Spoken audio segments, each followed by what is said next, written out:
Hello, ladies and gentlemen. It is Milas Lau back again with something I haven't done in a very long time. Last time I did one of these was June, July last year. I'm, of course, talking about a vocal analysis video. Last time I did one of these, I was looking at the classic series narrators.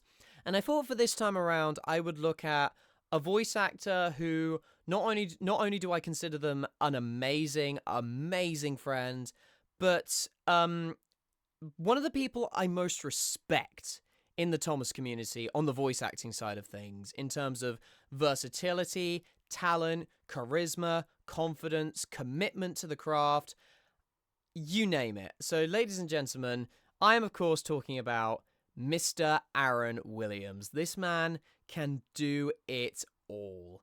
And it amazes me, like, because it's not just voice acting that he does. He does a bit of singing, obviously editing. Some of his edits you can find on Instagram and TikTok.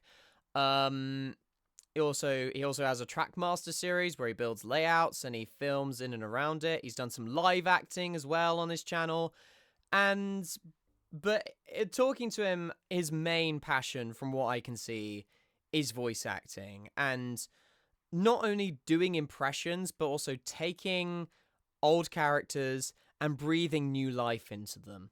I sounded like such a ChatGPT moderator there. Just, but honestly, it amazes me the amount of talent this guy has, and I'm so blessed to be able to work alongside him. You've seen me. He was the one who did the filming for Bruno, and I've done a bit of voice acting on his channel as well.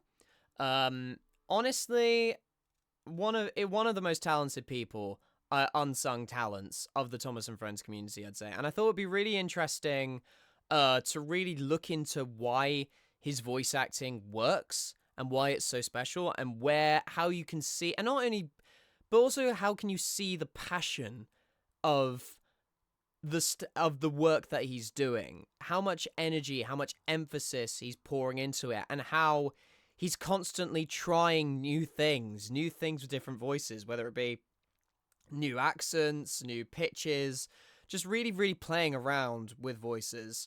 And sorry, I've got something stuck in my throat. But let's not faff around. Let's actually get into this. Drop the video a like if you enjoy. Subscribe to the channel too. Subscribe to Aaron as well. And let's get into his Thomas and Friends voice demo reel. Well, hello, my friends.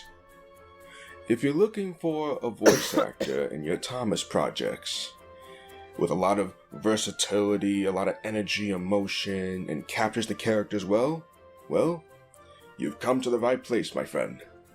Obviously, off the bat, you can see he's quite a warm, friendly presence, which really invites the viewer, even when he's not doing the characters, really invites the viewer, because obviously he's done reactions as well. He's done some stuff where it's just him on camera, whether it's just doing updates. He has a very welcoming presence. And one of the things that is so crucial with voice acting is using parts of yourself, so your personality, like whether you're more calming, whether you're more energetic, whether you're more charismatic. How do you draw the audience in with who you are as a person, and how can you apply that to the voices of the characters you're doing? But in terms of like vocal structure of his voice, clearly he's very like in that deep baritone / bass range. Lot of bass resonance in his voice, and it sounds like very natural to him. So that's where he comfortably sits. But as you'll be able to see from later on in the video, he can definitely bring that up with different techniques and just acknowledging what different parts of the body, what different sounds do different parts of the body make in terms of voice and vocal structure. So that's definitely the first thing. And another thing, one thing, is his posture as well.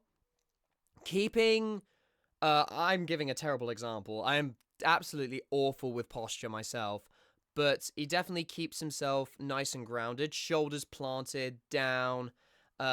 He's definitely in a comfortable position. He's kind of swaying about. He's not too stiff.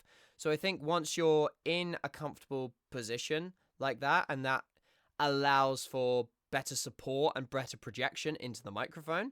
So I think good posture is a good thing that is to acknowledge with him. Today I'm going to show you all my vocal interpretation of these beloved characters from Thomas and Friends.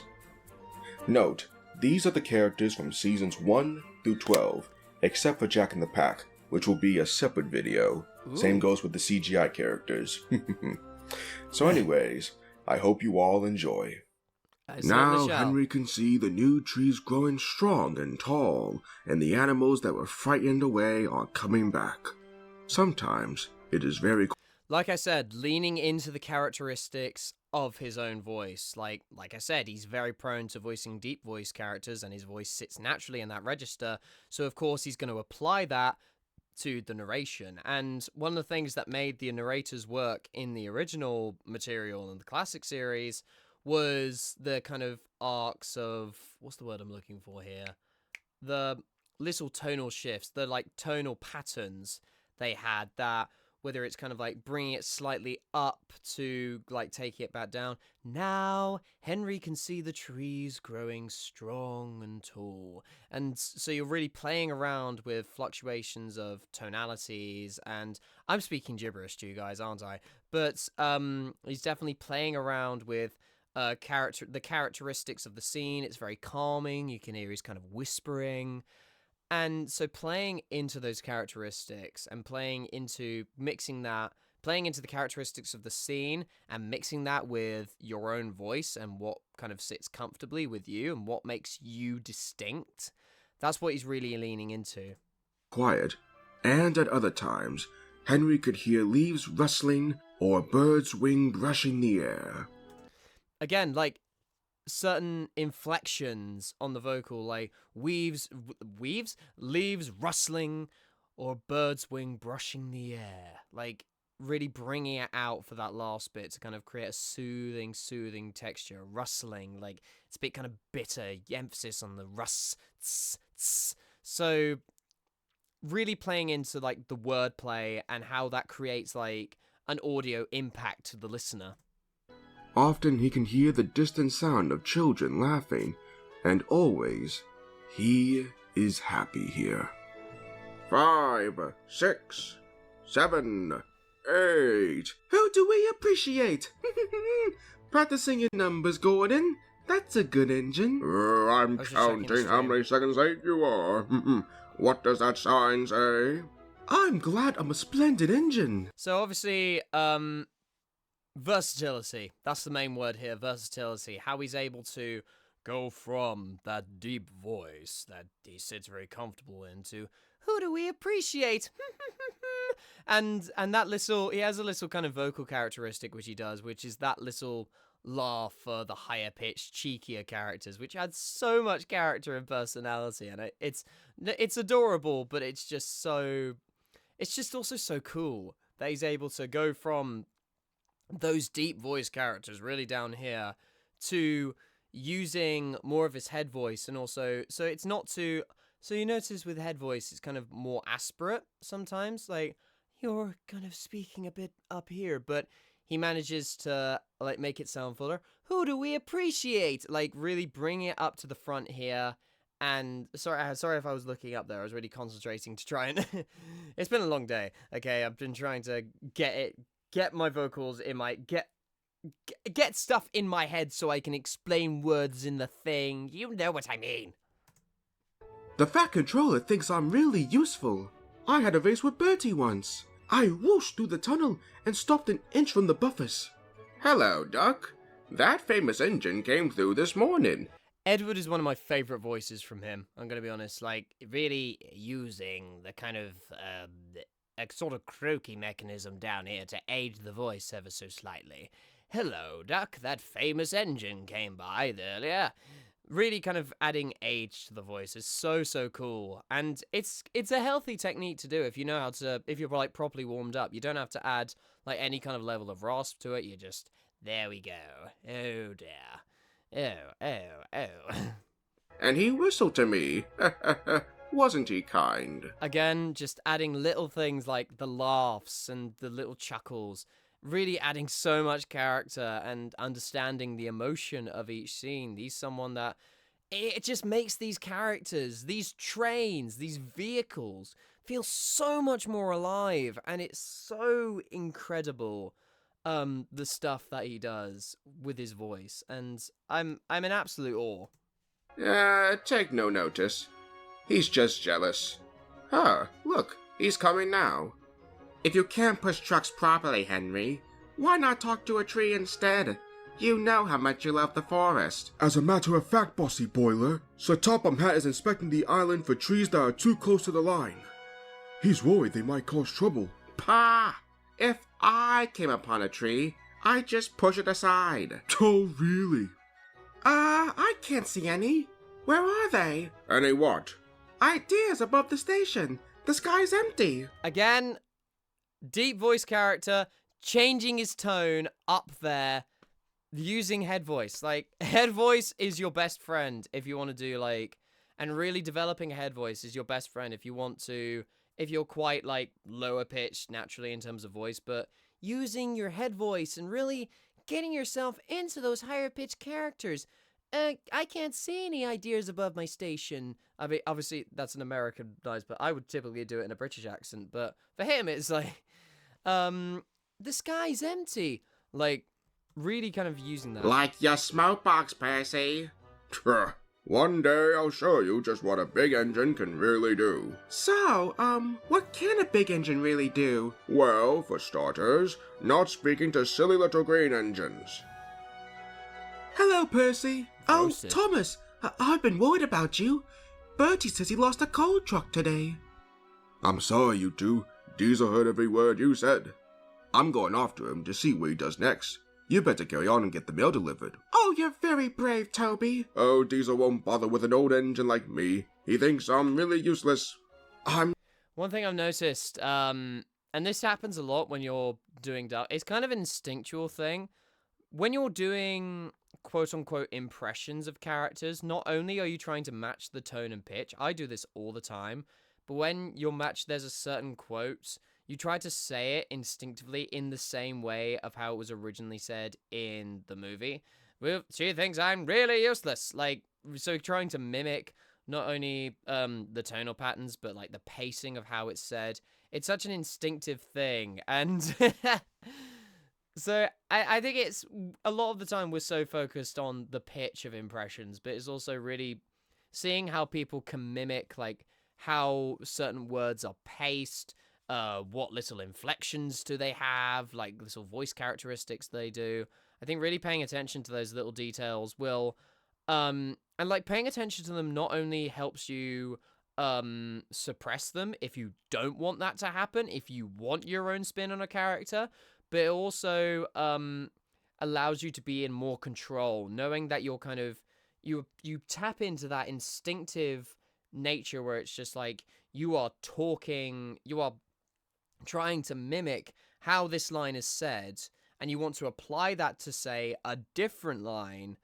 It gives you more control, I've noticed. So, like, becoming more aware of that is so key. I'm sorry, you two, but Diesel heard every word you said. I'm going after him to see what he does next. You better carry on and get the mail delivered. Oh, you're sorry. very brave, Toby. Oh, Diesel won't bother with an old engine like me. He thinks I'm really useless. So you're Thomas, eh? I remember now. You got stuck in the snow. I took your passengers and downed the tractor pulled you out. I've come to help you with your passengers today. You must go. That is one thing, as a bit of polite feedback for Aaron, is one of the biggest things that's so difficult is when you're changing accents, because I find this when I'm doing an American accent, diction. Really, like, speaking out the words in a different accent and trying to make sure it doesn't sound forced, like passengers. We say it passengers, dude. We say it the exact same way as you. But I'm kidding. But it's definitely something to be aware of, is really especially when you're doing a character, and just for all characters in general, make sure that words are, like, properly being manipulated and said, like really use your diction, really say it, pronounce it. Go to the yards and collect a very important goods train, James. It's heavy, so be careful. But sir, I've just been repainted. Can't Thomas and Percy do it? They're dirty and like working with trucks. See, when he's in his typical accent, that's when he's in that accent, that's when he's in his normal regional accent, that's when his diction really comes out. And it's just something that happens. It's just something that with general, but when it comes to other accents, it's just good to be aware of diction and make sure you're actually pronouncing the words without it sounding forced. Really useful engines don't argue. He's falling in the water! Of course, the trucks. I'm Terrence. I feel like the trucks are kind of a slept on, how do I describe it? Like, I feel like the trucks give such potential for versatility in voices. Like, obviously they're quite associated with, like, rather high-pitched trucks are waiting in the yard, tackling them with ease, but also, you can also imagine just, like, a really deep voice, like Barry White-esque truck. I don't want to talk about it. Like, you could be so humorous with it. And I think you could really play around with different voices. So I think the trucks has untapped potential in terms of practicing different voices. I'm plowing. I'm Thomas. I'm plowing. I'm pulling the train. Sorry, there was just a bit of that regional accent because obviously, I'm not going to reveal where specifically he is, but like he's around the like Connecticut area. And so it's just that accent really came out. I'm plowing here. Grass grows, birds fly, sun shines, and brother, I'm plowing here. Ugh, what ugly wheels you've got. They're not ugly. They're caterpillars. I can go anywhere. I don't need rails. There are two ways of doing things. The Great Western way or the wrong way. I'm Great Western and... Don't we know it? Nice. You're a monk of nuisance. It's the living behind I be wanting. You can't. I'm essential. Now that's a good British accent. That is a very good British accent. And what's so weird is like because the breakdown is not a character voice that you typically think about. It just comes instinctively when you see those lines like you can't, I'm essential. You almost don't think about the voice you're giving to him because he's such a minor character. So it's like I think my hypothesis is that you're able to do the accent, Aaron, without thinking about it. And what comes out is something really, really natural. It's so weird how that works. Yeah, are ya? You're nothing but a screeching and a noise when all's said and done. A really good Scottish accent as well. I feel like that's one of the kind of given. If you grew up with Thomas, because of Donald and Douglas, you're gonna grow up knowing the freaking Scottish accent. It's gonna be ingrained in your skull if you growed up with Thomas and Friends. Spike Dougie, would ya? Take that. Trevor and I are old friends, and you and he have a lot in common too. Okay. And what would that be? Scrap. Don't mention that word. It makes me wheels wobble. Again, adding little details like the stutter, the gasp, just really, really adding like subtle details that add so much character and emotion. It's little things. It's very little choices, but they make such an impact. Excuse me, Mr. Oliver. Yes, he does. He has Alec Baldwin's Toad voice. I so much prefer Alec Baldwin's Toad voice to Michael Angelus's Toad voice. Just like that, excuse me, Mr. Oliver. It doesn't really sit well for me. It sounds too similar to his Diesel voice. But like the whole, excuse me, Mr. Oliver, there's like a sense of nervousness to it. It's like a more nervous version of Jeffrey from Fresh Prince of Bel-Air. It's just, that's what it reminds me. Excuse me, Master William, but it seems not all is well with you, if you'll forgive me for mentioning it. Seems to me that things are not well with you, if you forgive me for mentioning it. You're quite right, Toad. All I do is shunt these trucks onto the turntable. I long for a nice run. It's what an engine really needs. Again, that's like instinctively copying the inflections and tonal mannerisms of the narrator. I long for a nice run. Like really just instinctive. It's so instinctive, but it's so... I think it's so crucial to be aware of that so you can be more in control of it. Quite so, Mr. Oliver. May I suggest you speak to Sir Topham Hatt about your problems? That's my line of trucks. It's not, it's mine. Yours is over there. It's mine, it's not. It's mine, it's not. Not a bad attempt at a Scouse accent, because that's one of the ones I find. Scouser accent's one of the ones I find really difficult. Like, see, I really struggle. It's one of the reasons why I don't do a Scouse accent for James. But like, the only thing is, like, I can always say there are two like terms I can always say in a Scouser accent. Is Stevie Gerrard or football club. Those are the only ones I can always say in like a Scouser accent consistently. So it's a really difficult accent to get down, and you did a really good job, Aaron. Coughs and sneezels, spread diseasels. Coughs and sneezels, spread diseasels. And that's... Yesterday. Sorry. It's your fault the diseasel came. It isn't. It is. I think you could use a bit more chest voice to there for like a George Carlin impression, because he's like, it's kind of more scratchy. It's a waddle? Like, really, like, that was awful, but coughs and sneezels, spread diseasels. Like, really, bit more, like, support. And it applies to Alec Baldwin's impression. That's my would you look at that? line of cars. That's my line of cars. It's not. It's mine. Yours are over there. Like that. Sorry, my voice sounds really scratchy, but, like, really supporting the chest and, like, just... really supporting your diaphragm down there. Not chest, diaphragm. That's the key word. Diaphragm, not chest. It's not. It's mine. Yours is over there. It's mine. It's not. It's mine. It's not. I remember the first time I met those two. It's mine. They nearly made my eyes pop out. Edward soon put a stop to it. It's like that totally is like Marge's like mine,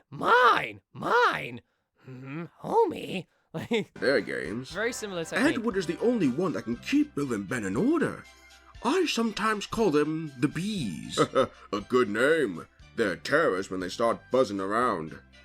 Really nice Boko voice. Everyone knows that tenders are a mark of distinction, but I'm afraid that no amount of tenders will save you in the end. We Diesels are taking over, and we don't need tenders to make us important.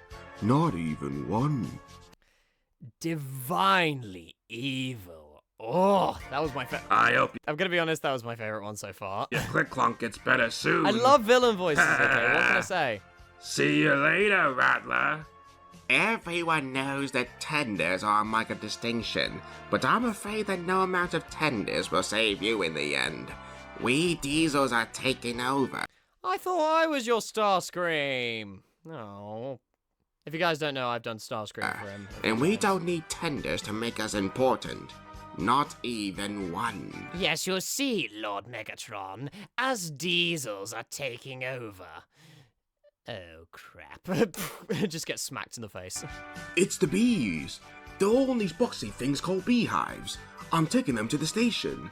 That's one thing I will say about Diesel. I feel like you could give a lot of different voices for Diesel, whether it be a standard American. Obviously, you want something oily and sly, but I think that's quite easy to do, especially like that kind of smooth pattern. Good morning. And you could add like a different accent. Good morning. Good morning. You could add so many different accents, so many different texture, like with Michael Brandon's thing, impression, like a bit more scratchy, a bit more kind of bellowy.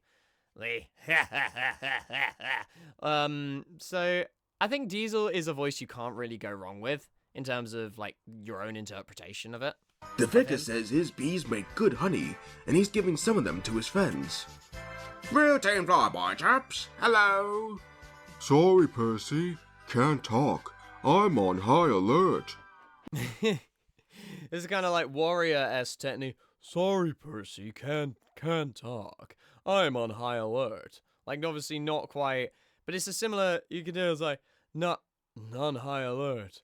Oh, so, not me, Big Mac. I didn't mean to sink your barge. Like, it's like, sorry, Percy. It's a similar technique and where it's kind of coming from in terms of, like, airflow. You're pressing it like,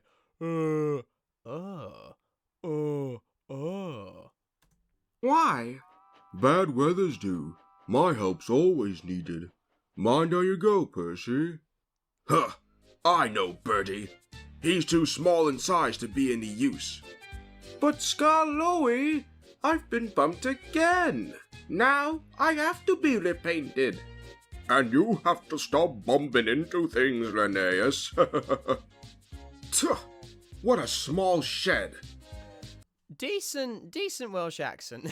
One of the things I always find really difficult with the Welsh accent is mine tends to go into Indian sometimes, and I'm just like, yeah, this is very offensive. This won't do at all. We're much too good for this old shack. I think it's nice. Huh. What's that rubbish? Shush! It's Skarloey. He's famous. I'm sorry, Skarloey. Zahando is upset now, but he is quite nice, really. I warned Duncan, but all he did was call me names. I will not move away from this yard. Well, I say, I am ashamed of you, Rusty. Think of the passengers. What are they going to do? Oh, right. I forgot about that. Rusty, again, is another character that you can't really go wrong with, because, I mean, obviously there is, like, he is non-binary. I'm not sure if that's confirmed by the creators, but it's definitely kind of generally accepted that he is non-binary, which is, but I think, again, he's a character you can really do any kind of voice for. I've always kind of pictured him with a kind of Cockney-esque, kind of 10 Saints-esque kind of accent. All right, Gav, because he's kind of a dirty, rusty worker. He's kind of a blue-collar worker who just gets all the work done without fuss. Oh, that stupid Duncan, I warned him, but he wouldn't listen. Yes, of course. We must help the passengers. You're late. I know. It's that smelly Diesel's fault. Rusty tries to teach me how to stay on rails, and then Good Duncan voice. Very, very good Duncan voice. goes off leaving me to find my own coaches. I feel like George Carlin. I feel like any voice for. If you can nail down the Scottish accent, you could make. Anybody can make Duncan's voice iconic, I swear. But it's scallywags. Such a good Whatever voice. are you engines coming to? Never mind, Grandpuff. We're only young once. Well, you better mind if you want to end up like When he speaks in that pitch, he kind of reminds me of the characters from Fireman Sam, like the twins. If anybody knows who I'm talking about, Listen, Dookie. Who worries about a few Sarah and James. Those were what they calls like. All right, Trevor. Like, spills? We do here. Railways are no good. Turn them into roads. Pull them up. Turn them into roads. Railways are no good. Turn them into roads. what's so interesting here, I've listened to this voice, is he's almost trying to, because obviously George Carlin is known for his kind of Brooklyn accent for George, but here he kind of tries to, it's almost like, because how he pronounces roads at the end. Let's listen to this again. Like, listen to how he pronounces roads. Up. Turn them into roads. Pull them up, turn them into roads. He switches into that that British accent for it. Like, pull them up, turn them into roads. Like, it's almost like he's he's like one of those people. He's like one of those transatlantic accents where it's like people trying to be like a British accent, but it's clearly very American. Like Rarity from My Little Pony. Railways are no good. I think that's a really, really cool interpretation. He's like imitation Brooklyn. Turn them into roads. Pull them up. Turn them into roads. Not bad. I've seen worse. At least you're all clean. I will, and thank you for a lovely day. I do hope I can come back again. The line can be spooky. Thank you for the warning. Ho back, Nice ho Cockney back, accent. and pass the word to the others. Yeah, come on. Why aren't you trucks where you should be? These ships can't be kept waiting. They have important cargo. If they miss the tides, they'll be delayed in the docks. You should look up to the ships and show more respect. You are, after all, only little. We've got too much work. Well, then perhaps a lorry should do your job. Well. No wonder this railway's a mess. You belong in a museum, not working in the quarry. I might look old, but I am very useful. Useful? Ha! Just you tootle off. Tootle? Got you this time, Stepney. You make very... Got you this time, Stepney. Again, just being aware of diction, Aaron, when it comes to, like, accents. Fine scrap indeed. Buffer him, Bert. Yes, of course, brother. Improvisation! Bye, I love it! Stepney. As a fellow thespian, I live for the improv. Sorry, I don't know what overcame me there. I tried to warn you about the viaduct, Why don't you pay attention? I love Alec Baldwin's old Bailey voice. I tried to warn you about that viaduct. Why didn't you pay attention? I love that voice. Don't be scared, Toby. I'm just a regular engine. Call me Bertram. I'd love to see him try and do Enterprising Engine 93's Bertram voice. Like, good tidings, Toby. Oh, there's nothing really to be afraid of. I am simply the old warrior, Bertram. Ha ha ha ha ha. I'd love to see him try and do that. That'd be so funny. Help you? Iconic. You always need help. Because steam engines are cowardly, cranky, worn-out hunks of metal who couldn't hurt or fly. Because he's definitely bringing his own voice into it. There's less of the New Jersey accent, because steam engines are cowardly, cranky, worn-out hunks of metal. Where he's definitely like, worn-out hunks of metal. He's pronouncing it a bit more in his accent. So you can see he's definitely bringing his own into it. Ooh, You'll be laughing on the other side of your boilers soon, silly steamies.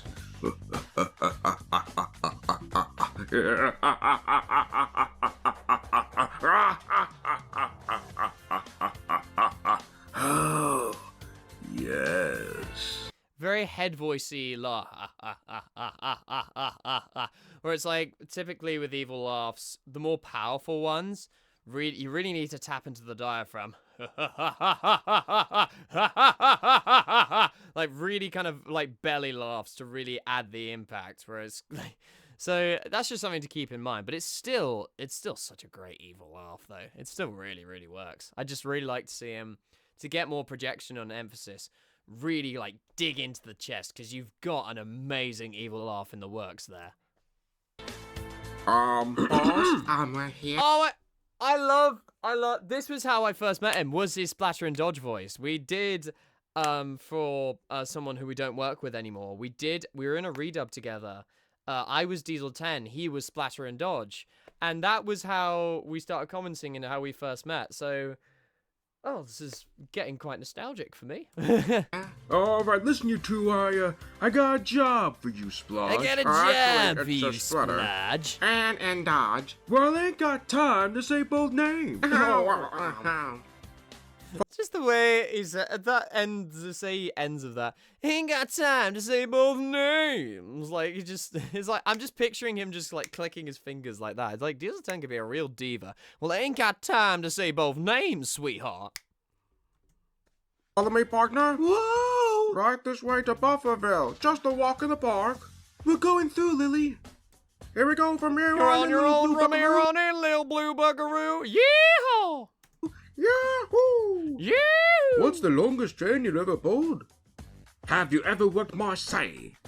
Have you ever crashed? Oh, please! I just want some peace and quiet, and I don't want to share a shed with chatterboxes. No need to be rude. Hey, we're only being friendly, matey. So you're the little puffer that's broken down. So you're the And little you're just papa an old that's steam broken truck. down. That would be vintage steam truck. And I haven't much... Just listen to how he's placing those. Sorry, let's go over that again. Listen to how he's placing that, how he's putting emphasis on, how he's pronouncing those like "cause" and the little vintage steam truck. Just an old steam truck. That would be vintage steam truck. And I haven't much time for your couple. Vintage steam truck. Like really kind of pronouncing it. That really regal pronunciation. Steam truck. Lots. Not like that. Do it right. Don't interfere. I love that Diesel face. You don't know the rules. Hello, Thomas. Arthur, I'm sorry I played a trick on you. Thanks for owning up to it. Maybe spotless records are made to be broken. And then What is that Thomas face? for owning up to it. Maybe spotless records are made to be broken. That looks And then wrong mended to again. me. That Thomas Just face. like friendships. Of course. I'm faster and finer than all the... Oh, that's one voice you can see me doing is, I've forgotten, but like on I Loves Trains recent episode, the what's it called? The Tower of Youth, I play Spencer in that, which I had so much fun playing, honestly. It's one of my favorite roles I've ever done. Go look it out. I Love Trains, insert numbers here, The Tower of Youth. Engines on Sodor put together. But why did you bring them here, Percy? I don't need any pigs. The brass banner's arriving at Brendam Docks. I tricked you. There was nothing wrong with me at the junction. I just didn't want to work with those heavy trucks. I'm a really lazy engine. I love the accent he's giving him. Like, I'm a really lazy engine. Like, just adding a little kind of southern slur, kind of sleepy and southern. Oh, I'm a really useless, lazy engine. Took 3 times for me to say that right. Hello, I'm Mighty. And I'm Mac. And together, we're Mighty Mac. Mighty Mac, you ought to take some holiday makers to the mountain campsite. Really finding different ways to distinguish those voices. I'll show you who's the fastest, youngins. I'll race you down the mountain. Ooh, I like that Freddy voice. I really like that Freddy voice. I never had a shed of my own before. Rocky with an E. Hello, I'm Thomas, and I'm a tank engine. Hello, I'm Jeremy, and I'm a jet plane.